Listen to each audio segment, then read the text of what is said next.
loving harmony flow. We're having fun now, the sky's so blue, and our dreams really do come true. Yeah, let's go! Let's go and run around, run around. What a beautiful feeling. We finally found a peaceful valley, and everybody's having a good time now. Hello, YouTubers, and welcome to my review of The Land Before Time 2, The Great Valley Adventure, released, I believe, in 1994, directed by Roy Allen Smith. So, I want to apologise for the lack of content over the last week. I have been performing in a show, specifically Annie. If any of you know Annie, then I'm sure you know The Sun Will Come Out Tomorrow. It's that one. So that was fun. I was a couple of cameo roles in the chorus, and I was in the ensemble as well. So yeah, and it was a lot of fun. But yeah, so I'm back now. I'm finished with that. So I am going to continue my reviews of The Land Before Time, continuing with the second film, The Great Valley Adventure. I have reviewed the first movie, so if you want to go and check my thoughts out on that first, please do so. There is a playlist of all my Land Before Time reviews. But yeah. Okay, so, The Great Valley Adventure. So, basically, the story is that it continues on sometime after the first one. Littlefoot and the gang are in the Great Valley. They are happy, and they're enjoying life. And then one day, these two dinosaurs, these two sort of pompous dinosaurs, decide to steal an egg because they want to eat the eggs. And then Littlefoot and crew go on a journey to bring the eggs back, and then it turns out they find another egg, which actually is an egg of a sharp-tooth, or, well, a T-Rex, but they call it a sharp-tooth. And they decide to raise it as one of their own, and they decide to parent it, and they name him Chomper. And then it becomes kind of a sort of a three-way thing where the kids have to try and decide whether to raise him or not. Chomper has to get back to his parents, who are hunting them down, and then the other dinosaurs, the two evil dinosaurs, are trying to get the sharp tooth as well. So there's like three different sets of characters going after this thing, and that's kind of the basic premise of this movie. Okay, Land Before Time, The Great Valley Adventure. It was released straight to video on Christmas 1994, according to the IMDb page anyway. So, how is The Great Valley Adventure? Honestly, it ain't a patch on the first one. Not even close to the quality of the first one, which Don Bluth produced. I mean, this movie, it's not bad, but it didn't really grab me as such. I mean, the first one was bold, and it took a lot of risks, and it was very ballsy in some of its direction, especially with the emotional storylines of Littlefoot, and it was a very thematic movie in the sense of, you know, it was a life lesson for kids that, you know, life can be dangerous. You know, life can be scary sometimes, and we have to face this sometime and go on a journey of self-discovery. This is definitely more pandering.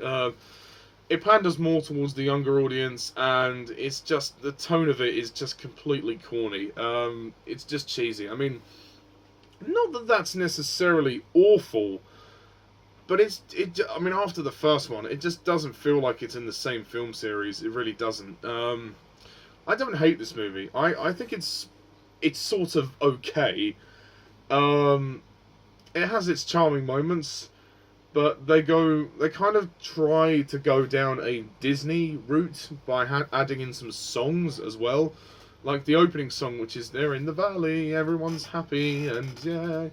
I think it's called Peaceful Valley or something, but I can't remember how it goes. But it's a totally cornball cheese fest. You're like, this is nothing like the first movie. Then there's this other weird song, the villain song, which is just called Eggs. I'll let you look that up yourself, but suffice to say, I thought that was a very strange, strange song indeed. And then we have another song, which just suddenly has escaped my mind. The last song, which is You Are One of Us, when they're singing around Chomper and they accept him. I mean, there's a few conflicts in this movie, like Sarah doesn't believe that they can raise a sharp tooth, and then once again Sarah and Littlefoot get into a fight, and it just feels like, oh come on, we've done this before. We did this in the first one. You don't need to have them fight in every single film. That being said, the 5 kids, the 5 sort of cast members, they do a good job. I mean, and their chemistry is definitely more solid than it is in the first one. I mean, the first one they just met each other, and they were just discovering each other. With this, I just don't think it really works on a dramatic level. The story is bare, the story is thin. It's a fun movie for young kids, but it doesn't do anything for adults. It's not a family movie as such. It's perfectly harmless. I don't think there's anything wrong with it as such in that regard, but as a film, it didn't take enough risks for me. It played it safe. It played to the younger audience. It didn't really continue the themes of the first movie.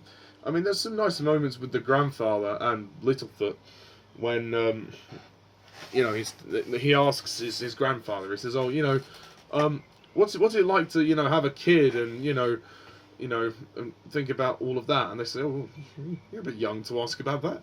And he says, I'm just curious." So there's some nice moments there. I think the character interactions are really good. I mean, Littlefoot is great once again. Sarah is also very good. She seems to have mellowed a little bit, although she does have some of her persona that she had in the first movie, where she's still kind of tough and stubborn. Petrie is good. He's funny. Ducky is adorable, and yes, they unfortunately had to recast Ducky due to the tragic death of Judith Barcy, who was voiced Ducky in the first film. I've been informed about the circumstances of her death in the comments section of my previous review by Lauren210, and suffice to say, I was very shocked to find out the circumstances in which she died. It was horrible. But the new actress is called Heather Hogan, and essentially she's doing an impersonation of Judith Barcy, and I mean it works. It works, and it sounds pretty similar to her. Not completely, but the voice sounds slightly less mature, but that's not really too much of an issue because Ducky's quite young. Ducky essentially, to me, it comes across as a toddler anyway, so as a very young girl. You've then got Spike, and he still doesn't say anything, but he's cool. The villains I don't care for. The villains are nothing. The 2 dinosaurs trying to steal the eggs. Why are they stealing eggs? Just because they're hungry? I mean, what? They were so underdeveloped. And the song Eggs? Seriously? I mean, it was just kind of strange. And then there was this whole dynamic with Ozzy, I think, was the Strut was the kind of the dumb one, and Ozzy was the intelligent one, and he was always bringing him down and stuff. And they never kind of had a moment where Strut would actually stand up to his brother and say, "Look, I'm sick of the way you're treating me." And I think that would have worked better dramatically if he changed at the very end, because it just felt like they didn't do anything with that relationship. It felt like it was building to something, but it never actually. It never actually kind of came into fruition, shall we say. I mean, Chomper's cute. I like Chomper. He's a cute little thing. I think Chomper actually returns in a later film. I think it's the 5th one he comes back.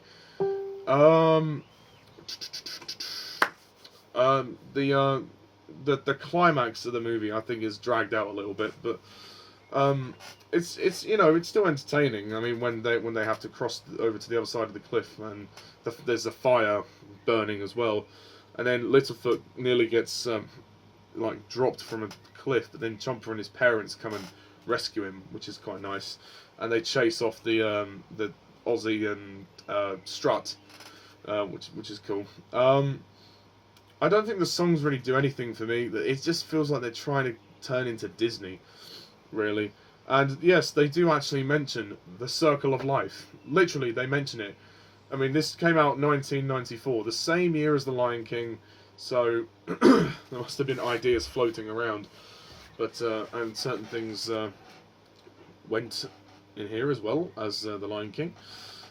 So it does try and have that kind of theme to it, but it just doesn't go anywhere. I mean, ultimately, this movie's it just comes across as kind of filler. Like it doesn't have a point. You know, there's no great story. The story is so thin. I mean, you know, it's a fun film to watch in the afternoon if you're a kid and if you've got time, but it doesn't. I mean, for 73 minutes, even I found the pacing to kind of drag in certain scenes. Like the story just did not engage with me. I mean, it's not terrible. It's not awful. But it's I would say it's pretty mediocre. I was very disappointed with this film. But yeah, so I don't think the direction is all that good by Roy Allen Smith. I think he could have done better. But I will say the animation is good. The one thing that does look maybe a little better is the animation. It looks slightly less grainy, which is quite good. But it's yeah, this one was kind of a disappointment. So I'm gonna rate The Great Valley Adventure a 5 out of 10. Dreams really do come true. Yeah, let's go and run around, run around. What a beautiful feeling. Yep, not good. Not good. I hope that the third one is an improvement, but we shall see. Anyway, that's my review of The Land Before Time 2, The Great Valley Adventure. And stay tuned for the third film, which I will be reviewing, which is The Time of Great Giving, which was released in 1995. So, that's that. Thank you all for watching this review. Stay tuned for future reviews, and until then, I'm Mr. Thomas 11. See ya.